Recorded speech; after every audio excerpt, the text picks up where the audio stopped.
السلام علیکم ورحمۃ اللہ وبرکاتہ۔ امید ہے آپ سب حضرات خیریت سے ہوگے۔ سب سے پہلے آپ سے گزارش ہے ہمارے یوٹیوب چینل روبارو کو لائک کریں، سبسکرائب کریں، شیئر کریں اور کامنٹ کے خاکے میں آپ اپنی رائے سے ہماری رہبری کریں۔ السلام علیکم۔ صدق اللہ مولانا العظیم۔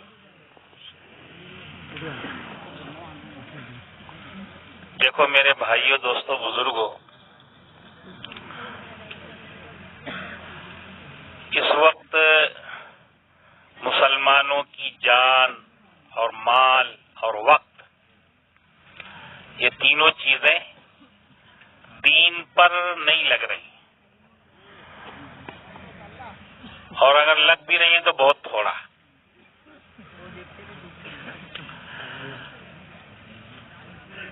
اور کسی بھی قوم کے نوجوانوں کی قوت، طاقت، وقت اور صلاحیت جب کسی چیز پر لگتی ہے تو دنیا میں وہ چیز پنپتی ہے۔ آج ساری دنیا میں جو رنگ برنگی چیزیں دکھ رہی ہیں وہ سب نوجوانوں کی محنت اور قوت سے بنتی ہیں، ان کی صلاحیت سے بنتی ہیں۔ تو چیزوں پر، سامانوں پر لوگوں کی محنت ہوئی تو طرح طرح کی چیزیں ساری دنیا میں بنی اور مارکیٹ بھر گئی، گودام بھر گئے، ساری دنیا کی بازاروں میں سامان بھر گئے طرح طرح کی۔ تو چیزوں پر تو ساری دنیا اپنی محنت لگا رہی ہے۔ دنیا کی دیکھا دیکھی مسلمانوں کی جان مال اور وقت وہ بھی چیزوں پر لگنے لگی، مشینوں پر، کارخانوں پر اور لوہے لکڑی پر۔ تو جو محنت ساری دنیا کر رہی تھی اسی محنت میں مسلمان بھی گھس گئے، اور دین پر ان کی صلاحیت لگنا یا تو ایک دم سے ختم ہو گیا، یا اگر لگتی ہے دین پر صلاحیت اور محنت اور جان مال وقت تو بہت تھوڑا لگتا ہے۔ تو جب دین پر جان مال نہیں لگے گا تو دنیا میں دین کی سطح گھٹے گی، اور دین کے ماننے والے بھی دین سے محروم رہیں گے، جیسا کہ آج ہو رہا ہے۔ ہم سب اللہ کے دین کو ماننے والے ہیں لیکن ہم خود دین سے محروم ہیں، اور جب دین کو ماننے والے دین سے محروم ہے تو دوسروں کو دین بھلا کہاں سے ملے گا؟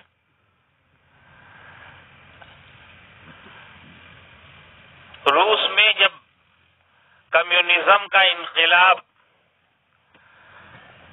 آنے کا وقت ہوا اور یہ منصوبہ بن گیا کہ یہاں کمیونزم پھیلانا ہے، لاگو کرنا ہے، تو ہمارے یہاں کے ایک بہت بڑے عالم ہندوستان سے وہاں گئے اور کمیونزم کا جو سربراہ تھا اس سے ملاقات کی، مولانا عبید اللہ سندھی رحمت اللہ علیہ۔ ملاقات کر کے اس سے بات کی کہ جس نظام کو تم دنیا میں لانا چاہتے ہو اس کے مقابلے میں اسلامی نظام انسانیت کے لیے اور ہر قوم کے لیے بہت ہی مفید ہے۔ تو انہوں نے اسلامی نظام کی ایسی تعریف کی اور ایسا تعارف کرایا کہ اس نے مان لیا کہ بات تو آپ کی 100% صحیح ہے۔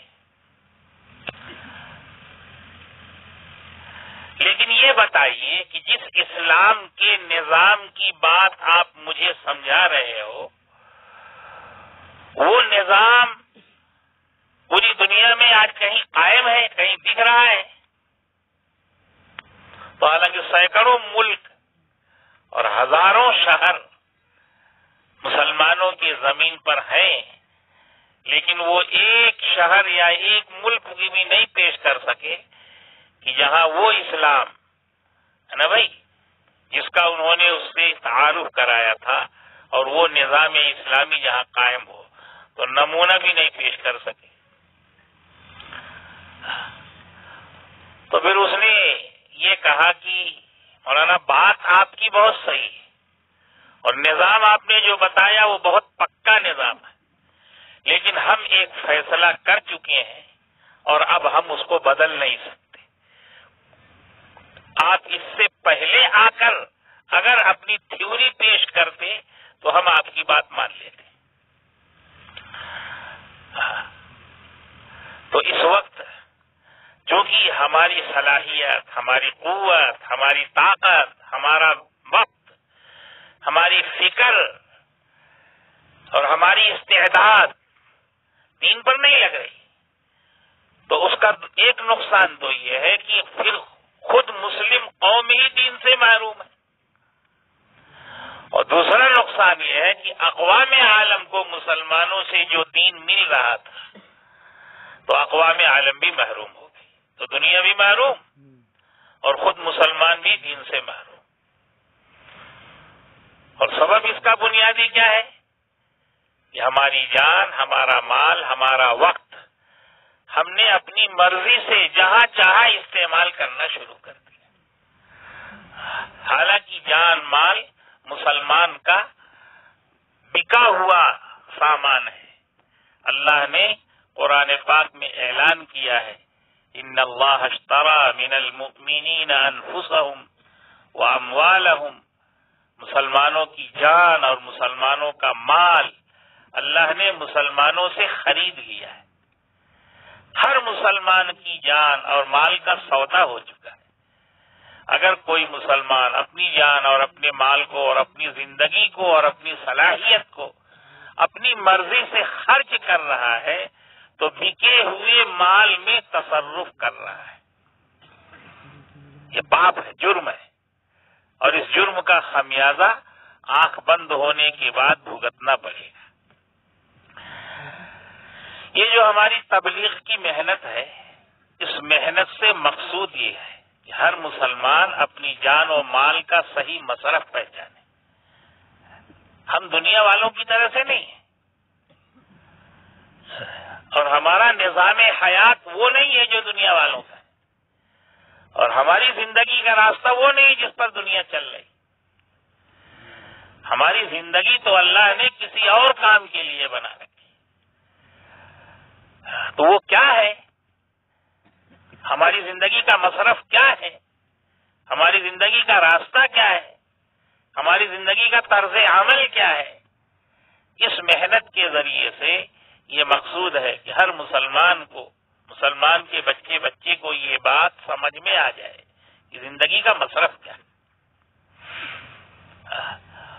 اور جب سمجھ میں آ جائے گا تو آدمی صحیح استعمال کرے گا، کیونکہ انسان کی فطرت ہے کہ سمجھ کے خلاف نہیں چلتا۔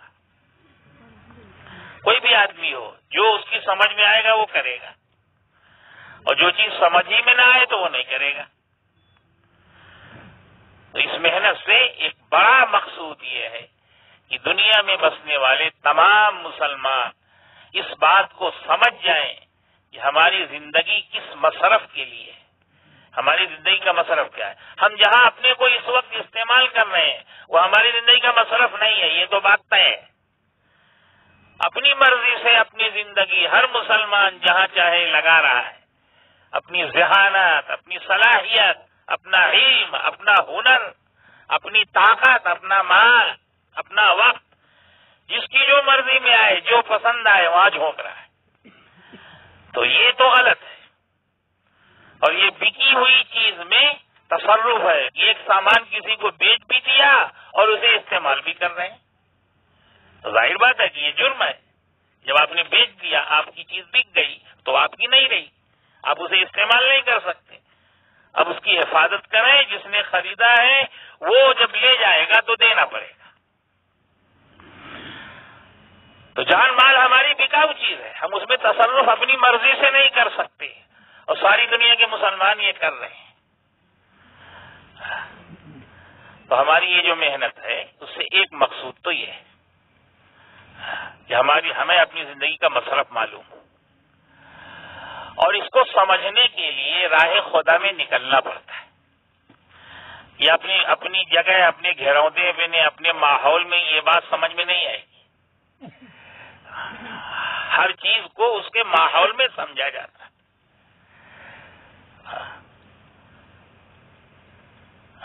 لوہے کے سامان کی مارکیٹ ہو تو اس میں لکڑی کے سامانوں کی باریکیاں نہیں معلوم ہوں گی. لوہے کی مارکیٹ میں لوہے کے طور طریقے، اس کے استعمال کے طریقے اور اس کے سامانوں کا مصرف اور اس کے سامانوں کی قدر و قیمت معلوم ہوگی.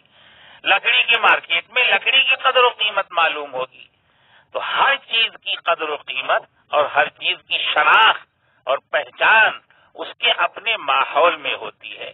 ہماری زندگی غلط چل رہی ہے تو صحیح زندگی کا مصرف کیا ہے، اس کو اگر سمجھنا ہے تو اس کے ماحول میں جانا پڑے گا. اس لیے ساری دنیا کے مسلمانوں کو یہ دعوت دی جاتی ہے کہ اللہ کے راستے میں نکلو. تو اللہ کے راستے میں ایک بڑا طبقہ نکلا تو زندگیوں کا رخ پلٹ گیا. 100 200 ہزار نہیں، رخ پلٹ گیا. پہلی مرتبہ ہم مالیگاؤں سے 1990 میں 4 مہینے کی جماعت لے کر جب یہاں سے نکلنا ہوا پیدل، تو پٹنہ سے کلکتہ تک پیدل یہ ہمارا رخ تھا. پیدل کام کرتے ہوئے جا رہے تھے. تو وہاں ایک گاؤں میں گئے تو گاؤں میں ایک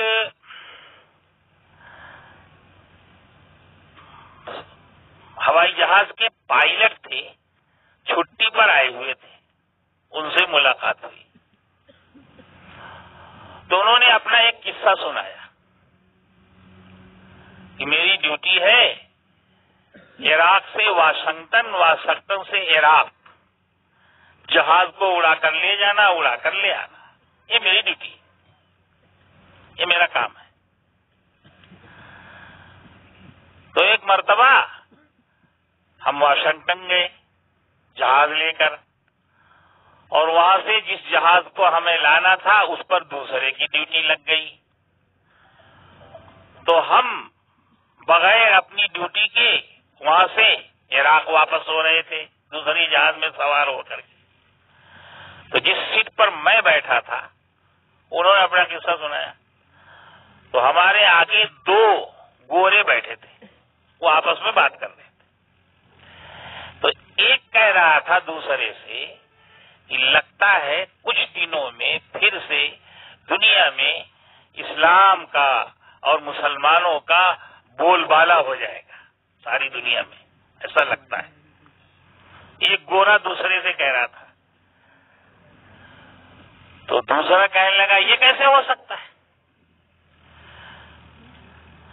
یہ کیسے ممکن ہے؟ اپنی زندگی کے ہر سامان میں تو یہ ہمارے محتاج ہیں. انہیں اگر اپنے چولہے کی آگ بھی جلانا ہو تو ماچس ہماری بنائی ہوئی استعمال کریں گے.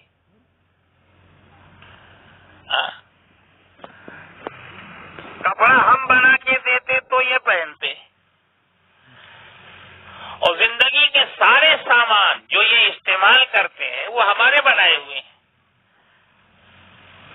اور ہم جو انہیں جس رخ پر ڈالتے ہیں اس رخ پر چلے جاتے ہیں. ان کے بڑے بڑے ملکوں کو ہم لڑا رہے ہیں. اس وقت عراق اور ایران کی شدت سے جنگ چل رہی تھی، لڑائی چل رہی تھی. ان کے بڑے بڑے ملکوں کو ہم لڑا رہے ہیں. تو ساری دنیا میں یہ ہماری چیزوں کے محتاج، اور ان کی طاقت ہمارے اشاروں پہ خرچ ہو رہی. اور ہم اگر ان کو انہی سے لڑا دیں تو لڑ جاتے ہیں. اس صورتحال میں ان کا غلبہ ساری دنیا میں کیسے ہو جائے گا؟ تو دوسرے نے اس پر نکیر کی کہ تمہاری یہ بات صحیح نہیں ہے، غلط ہے، یہ نہیں ہو سکتا. میں نے کہا نہیں، مجھے لگتا ہے کہ ایسا کچھ دنوں میں ہو جائے گا. ابھی جو ہمارے ہندوستان کے پائلٹ تھے وہ ان کی باتیں ایسی دلچسپی کی تھی کہ وہ کان لگا کے دھیان سے سننے لگے. وہ کہنے لگے میں سن رہا تھا. تو پہلے والے نے کہا کہ بات یہ نہیں ہے، بات یہ ہے کہ روزانہ میں بھی واشنگٹن فلائٹ کرتا ہوں اور جب بھی ایئرپورٹ پر اترتا ہوں تو مجھے کچھ لوگ ایسے دکھتے ہیں نا بھائی، جن کی شکلیں ایک جیسی اور جن کا طور طریقہ ایک جیسا. روزانہ مجھے ایئرپورٹ پر کچھ لوگ آتے ہوئے اور کچھ لوگ ایئرپورٹ سے باہر نکلتے ہوئے روزانہ دکھتے ہیں، اور ان کا طور طریقہ، ان کا اٹھنا بیٹھنا، ان کا طرز زندگی غور سے دیکھنے سے یہ پتہ چلتا ہے کہ یہ طرز زندگی وہ ہے جو کتابوں میں ہم محمد صلی اللہ علیہ وسلم کے صحابہ کے پڑھتے ہیں. ان کے طرز عمل اختیار کر کے یہ واشنگٹن جیسے سٹی میں روز آنا، ان کا کوئی نہ کوئی قافلہ باہر سے آتا ہے، اندر جاتا ہے، اور اندر سے باہر جانے کے لیے فلائٹ کرنے کے لیے یہاں آتے ہیں. تو یہ روز میں دیکھتا ہوں، اور یہ طرز زندگی ایسا پرکشش اور ایسا مضبوط ہے کہ جیسے اپنی ابتدا میں جب یہ طرز زندگی دنیا میں ظاہر ہوا تو ساری دنیا پہ چھا گیا، اور دنیا کے سارے نظاموں کو مٹا کر اپنی حیثیت تسلیم کرا لی. اگر آج یہ طرز زندگی عام ہو گیا، پھیل گیا، تو اسے غالب ہونے اور ساری دنیا میں چھانے سے کوئی نہیں روک سکتا. اس لیے میں کہہ رہا ہوں کہ مجھے ایسا لگتا ہے کہ کچھ دنوں میں پھر سے اسلام کا اور مسلمانوں کا غلبہ ہو جائے گا. تو یہ اس نے سنایا. وہ پائلٹ صاحب کہنے لگے کہ میں تو اس کی بات سن کر حیران ہو گیا، کیونکہ یہ جن لوگوں کی بات کر رہا تھا وہ تو ہماری تبلیغی جماعت کے لوگ ہیں، اور ہماری جماعت، یہ تبلیغی جماعت جو ہے، اس کے کام کی ابتدا ہمارے ہندوستان سے ہو رہی ہے. میں ہندوستان کا آدمی ہو کر اپنی جماعت کے بارے میں اتنا بے خبر ہوں کہ مجھے کچھ پتا نہیں کہ تبلیغ کیا ہے، تبلیغی جماعت کیا ہے. اور دین کے دشمن اور اسلام اور مسلمانوں کے دشمن، ان کو اتنی گہرائی سے اس کام کے بارے میں پتا ہے. تو مجھے اپنے اوپر بڑا افسوس ہوا. پھر وہ کہنے لگے کہ میں چھٹی پر جب واپس آیا تو سب سے پہلے مرکز گیا اور وہاں وقت لگایا، اور وقت لگانے کے بعد کام میں لگا. آج اللہ نے مجھے کام میں اتنا آگے بڑھا دیا ہے کہ کئی ملکوں میں میں کام کی نسبت پر جماعتوں کے ساتھ آ چکا ہوں اور اب اسی کام میں لگا ہوا ہوں. انہوں نے اپنی کارگزاری سنائی. تو یہ جو کام ہے نا دعوت و تبلیغ کا، اس دعوت و تبلیغ کے کام سے مقصود ایک تو یہ ہے کہ ہر مسلمان کو اپنی زندگی کا مصرف معلوم ہو جائے، اور ہر مسلمان یہ سمجھ لے کہ ہم کس کام کے لیے ہیں، ہماری زندگی کا راستہ کیا ہے، اور ہمارا طرز عمل کیا ہونا چاہیے. ایک بات تو یہ. دوسری چیز، دنیا اصل نہیں ہے. دنیا تو وقتی اور عارضی زندگی کا نام ہے. اصل زندگی دنیا سے جانے کے بعد شروع ہوگی. اللہ نے انسان کو اس دنیا میں دنیا کے لیے نہیں بھیجا ہے. اللہ نے ہر انسان کو اس دنیا میں آخرت کی تیاری کے لیے بھیجا ہے. آخرت کی زندگی اصل زندگی ہے، اور آخرت کی تیاری اسی دنیا میں رہ کر کرنا ہے. اور آخرت کی زندگی کے بارے میں یقین اور آخرت کی زندگی کو تسلیم کرنا اور ماننا، یہ صرف اہل ایمان کا خاصہ ہے. دنیا کی کوئی قوم آخرت کو نہیں مانتی، اور اگر مانتی ہے تو بے ڈھنگے طریقے سے. مشرکین اور جو ملحدین ہیں وہ تو آخرت کی زندگی کو مانتے ہی نہیں. آخرت کوئی زندگی ہے وہ نہیں مانتے. یہود و نصارہ مانتے ہیں آخرت کو، لیکن نصارہ کیا کہتے ہیں کہ آخرت کی زندگی میں جنت اور جہنم ہے، لیکن جنت ہمارے لیے ہے اور جہنم بقیہ لوگوں کے لیے ہے. یہ انہوں نے طے کر لیا ہے. ہم کچھ بھی کریں جنت ہمارے لیے. کیوں؟ کیونکہ ہماری برادری، ہمارے قوم، ہم عیسائیوں کے لیے عیسیٰ علیہ السلام سولی پر چڑھ کر ساری عیسائی قوم کا کفارہ بن گئے. اب عیسائی قوم کچھ بھی کرے یہ جہنم میں نہیں جائیں گے، اور اگر جائیں گے بھی تو 2-4 دن کے لیے جائیں گے، باقی ہمارے لیے جنت ہے، جہنم دوسروں کے لیے۔ یہ بیہودہ خیال عیسائیوں کا ہے۔ جب ان کا یہ خیال ہے تو دنیا میں وہ برائی سے کیوں بچیں گے اور بھلائی کو کیوں اپنائیں گے جب جہنم کا ڈر ہی نہیں ہے؟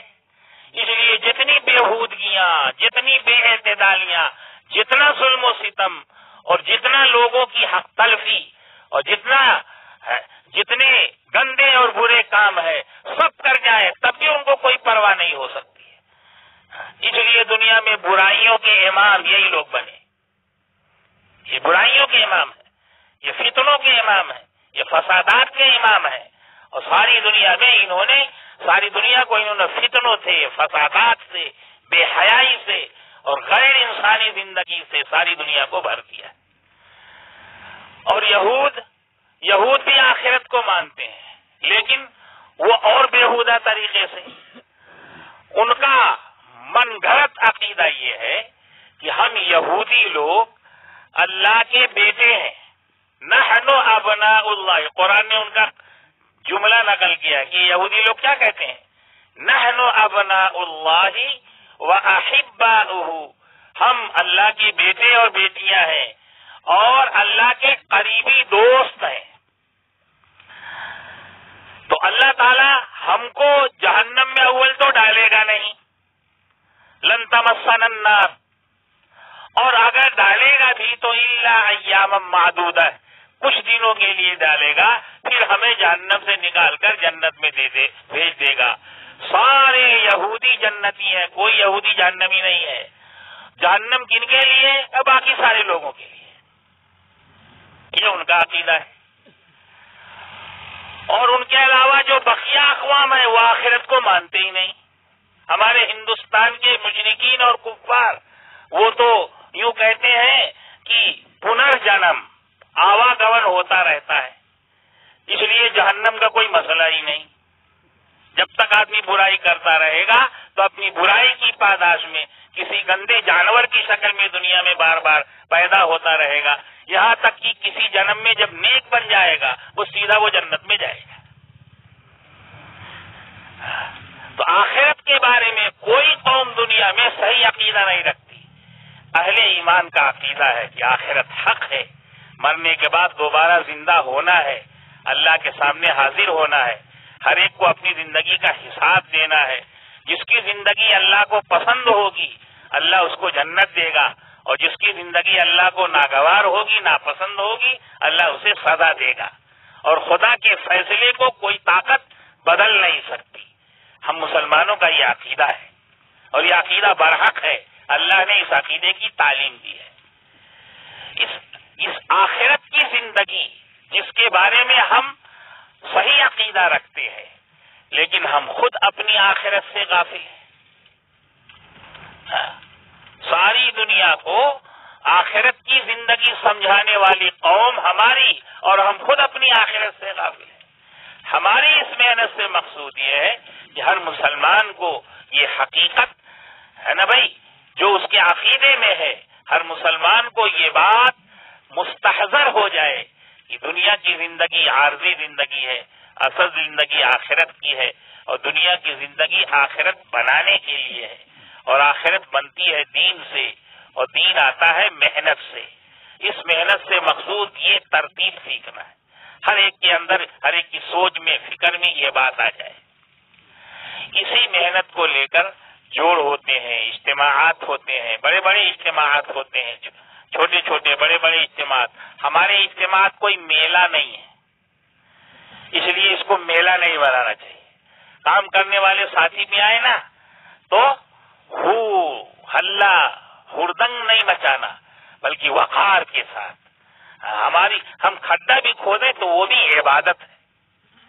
اگر آپ کا جذبہ صحیح ہے، آپ کی نیت ہے، تو آپ مٹی بھی کھود رہے ہوگے نا تو وہ بھی عبادت کر رہے ہو۔ آپ جھاڑیاں کاٹ رہے ہو اور جھاڑیاں کاٹ کر میدان کی صفائی کر رہے ہو تو یہ بھی عبادت کر رہے ہو، اور عبادت سنجیدگی اور وقار سے اور اللہ کی بندگی کے جذبے سے کی جاتی ہے، ہو گلہ اور ہردنگ مچا کر سیر و تفریح، وقت گزاری، اور دنیا میں اس طرح کے مواقع پر جو لوگ کرتے ہیں ہمارا طرز عمل وہ نہیں ہے۔ تو یہاں جو اجتماع ہونے جا رہا ہے، یہ اس طرح کے اجتماعات ہندوستان میں اور دوسرے ملکوں میں بہت مرتبہ ہو چکے۔ 1980 میں، 80 کی دہائی میں امریکہ میں سب سے پہلا اجتماع جب ہوا تھا تو وہاں تقریباً 8-10 ہزار مسلمان پورے امریکہ سے اور اطراف سے جمع ہوئے تھے اس اجتماع میں 3 دن تک۔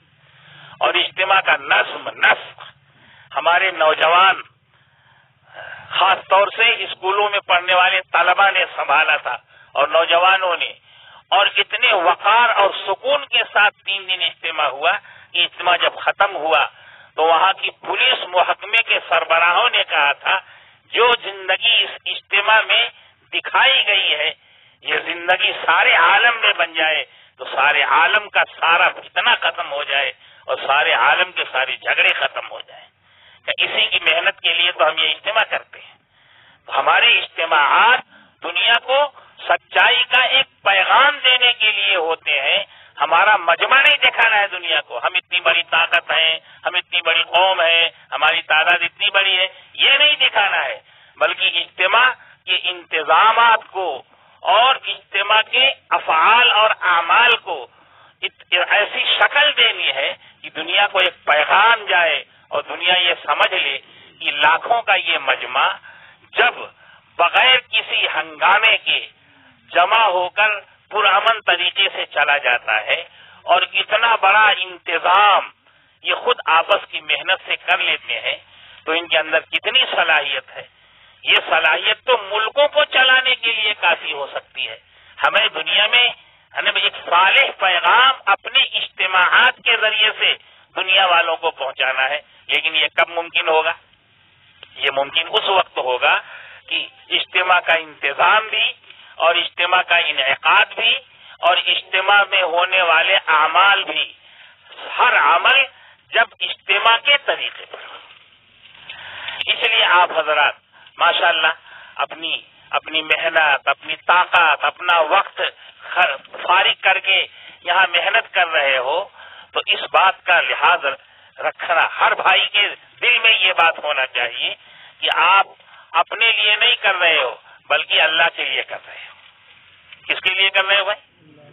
اللہ کے لیے کر رہے ہو۔ حدیث شریف میں آتا ہے جب کوئی مسلمان کوئی کام کر کے یوں کہے کہ میں نے یہ کیا، میں نے یہ کیا، میں نے یہ کیا، مثلا نماز پڑھی اور نماز پڑھ کر کے یوں کہنے لگے کہ میں نے آج عشاء کی نماز 17 رکعت پڑھی، ظہر کی نماز میں نے 12 رکعت پڑھی، عصر کی نماز میں نے 8 رکعت پڑھی، جب یہ کہتا ہے کہ میں نے یہ کیا تو اللہ کہتے ہیں کمبخت تو نے کیا کیا؟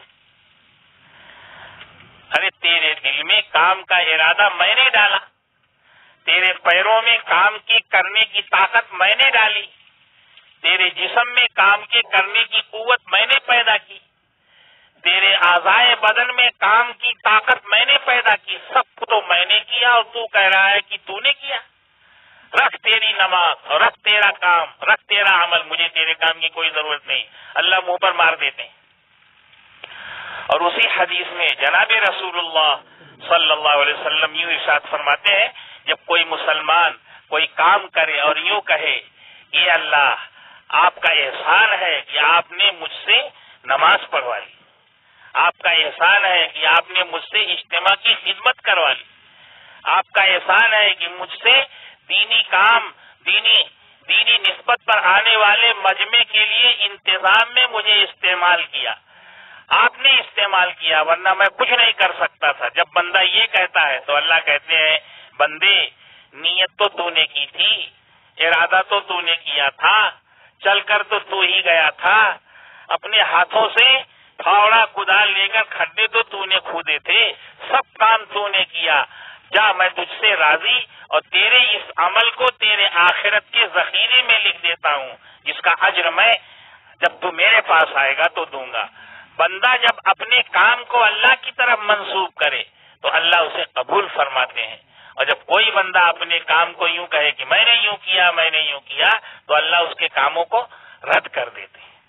اس لیے بھائیو دوستو بزرگوں، آپ کو اللہ نے اتنے بڑے کام کی توفیق نصیب فرمائی ہے، تو ہر بھائی جو بھی کام کرے نا، تو کام کرنے کے بعد 2 رکعت جا کے تنہائی میں پڑھ کر اللہ سے یوں کہے کہ یہ اللہ آپ کا احسان ہے کہ یہ کام آپ نے مجھ سے لے لیا، ورنہ میری زندگی تو نہ جانے کہاں کہاں گزر رہی تھی، اب تک کی زندگی نہ جانے کون کون سی حرکتوں میں گزری، کبھی خیر کی توفیق نہیں ہوئی۔ یہ آپ کا احسان ہے کہ آپ نے مجھے خیر کے کام میں استعمال کر لیا۔ جب آپ اس طرز عمل کو اپنائیں گے نا، تو آپ نے جو کیا ہے وہ قبول بھی ہوگا، اور مزید اللہ آپ کو توفیق دیں گے، اور یہ جو کیا ہے آپ نے، یہ آپ کے لیے ذخیرہ آخرت بن جائے گا۔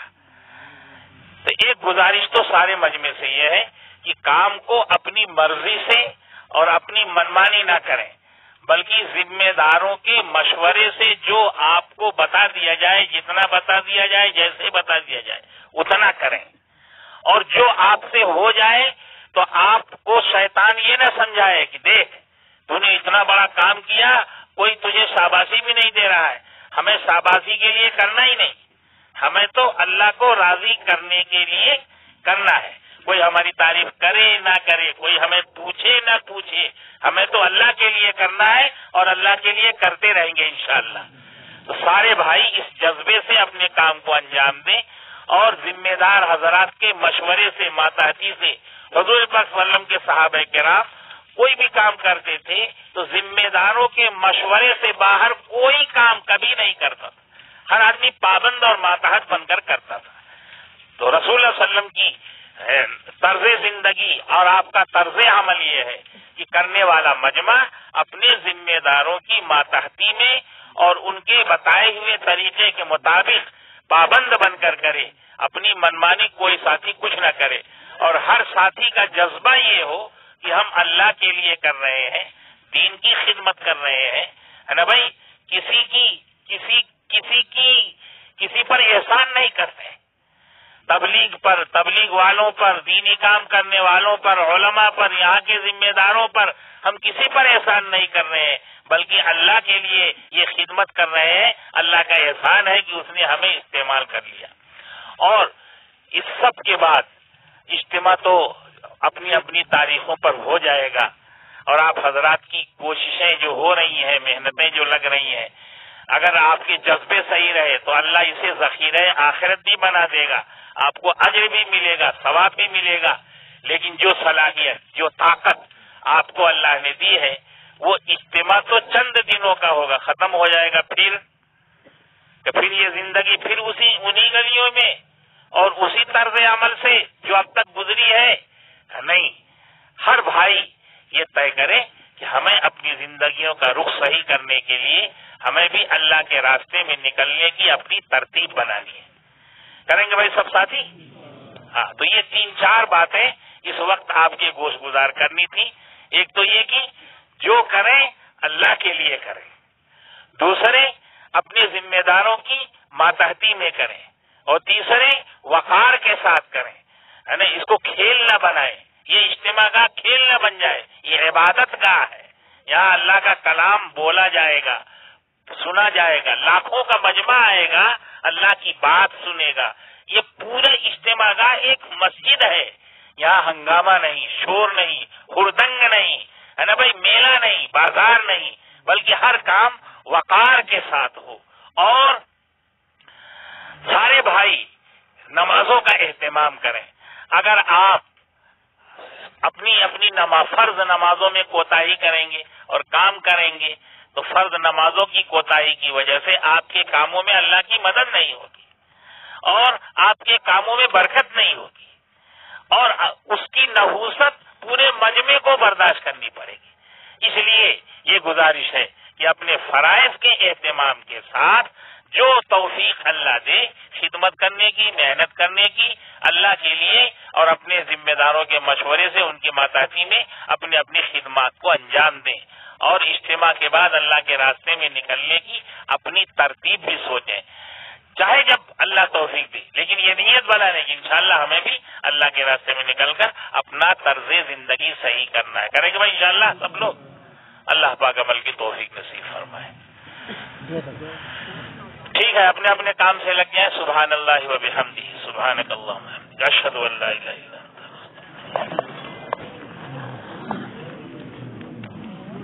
انت.